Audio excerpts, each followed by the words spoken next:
ما هي المقطورة التي نقطة ب تمتلك رخصة قيادة من النوع يجوز لك قيادتها مع مركبتك؟ بعرف كثير من الطلاب عم بيلاقوا صعوبة بترجمة اللغة العربية للغة العربية وما بيفهموها أبدا، فلذلك بهذا الكورس رح أشرح لكم إياه بشكل مبسط ونتعلم الأسئلة النظرية ونتعلم أيضا الأجوبة وندخل الامتحان وإن شاء الله متمكنين ونفهمها بشكل دقيق. ما عليكم غير تضغطوا لنا هون على متابعة على هي الصفحة، وايضا اشتراك بقناه اليوتيوب والضغط على زر القلب. بيقصد هذا السؤال انه نحن في عنا شهاده اسمها ب اللي هي كلاسه ب، نحن بنمتلكها وهي موجوده عنا.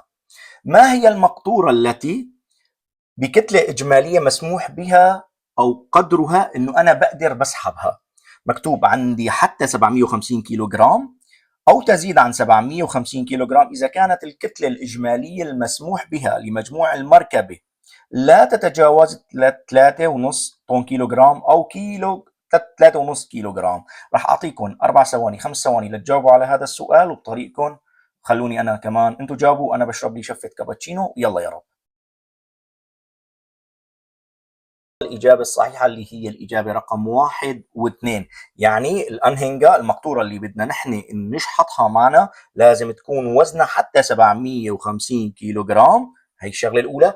أو إذا كانت فوق 750 كيلو جرام لازم ما تتجاوز 3.5 طن، يعني وزن السيارة مع الإضافة للمقطورة بالإضافة للحمل لازم ما تتجاوز 3.5 طن. فلذلك الإجابة الأولى والثانية هي صحيحة. كان معكم أنا مدرب سواقة بايرن سالم قاسم، وإن شاء الله تكونوا عم تستفيدوا من هذا الكورس المجاني.